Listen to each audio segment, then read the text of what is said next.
তার কাছে শপথ দেওয়ান যে তুমি ওদিক খাবে না, সে মুসলমান হলেও ট্রাম্পের ওদিকে যাবে না। আর আমরা সমর্থন করব মোদী বিরোধী সরকার, you cannot take me for granted, কেন আমি নির্দোষ।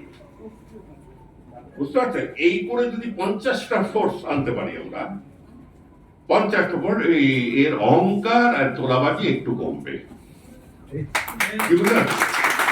আর তখন বার্গেনিং পাওয়ার আমার বাড়বে, যে আমি তোমাকে সাপোর্ট দিতে রাজি আছি, কিন্তু ওই তুমি বিড়িওয়ালাদের ছাড়ো, আমার দিকে একটু দেখো, একটা স্কুল করে দিতে হবে, একটা স্কুল করে দিতে হবে, ঠিক আছে? স্কুল বন্ধ করছে, একটা স্কুল করে দিতে হবে, বাস।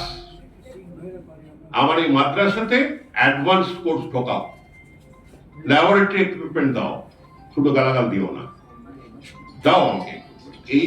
এই যে বার্গেন করার, এই যে চাওয়ার শক্তি, শক্তিটা অর্জিত করতে হবে। আবার সে মুখে রুমাল দিয়ে বলবে হোসেন মিয়া বলেছে যে ভোট দিতে হবে, নাহলে ওই মোদী দস্যুটো চলে আসবে, ওইগুলো কিন্তু আমরা বছরের পর বছর ঠকে যাব, বছরের পর বছর ঠকে যাব, ঠিক আছে? আমি মানছি Mamata is a better option, much better option than Modi, আমি সেটা মানছি, কিন্তু I will not stand this corruption. আমি যা টাকা আসবে সব চলে যাবে পার্টির পকেটে, যা টাকা আসবে চলে আসবে। একটা লোক যা কুড়ে বাড়া থাকছে, তেজলা বাড়ি বানাচ্ছে, আমার পাশে কাউন্সিলর থেকে তার 6টা না 8টা ফ্ল্যাট আছে, আর আমি থাকি 1200 স্কোয়ার ফিটের ফ্ল্যাটে, হাঁটতে গেলে 15 হাতে লাগে। এই বন্ধ করতে হবে।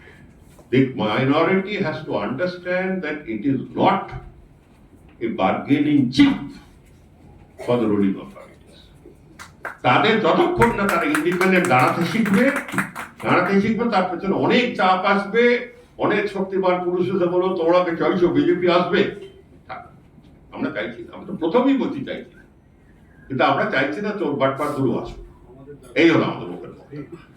নিজেদের মধ্যে শিক্ষিত লোককে ধরে ধরে ধরে ধরে যদি 25টা লোক জেতাতে পারেন, 25টা ইন্ডিপেন্ডেন্ট জেতাতে পারেন, ইউ হ্যাভ আ কনসলিডেটিং ফোর্স। আর এই ফোর্সের কথা উনি তখন পাথান্ত করে শুনতে পারেন।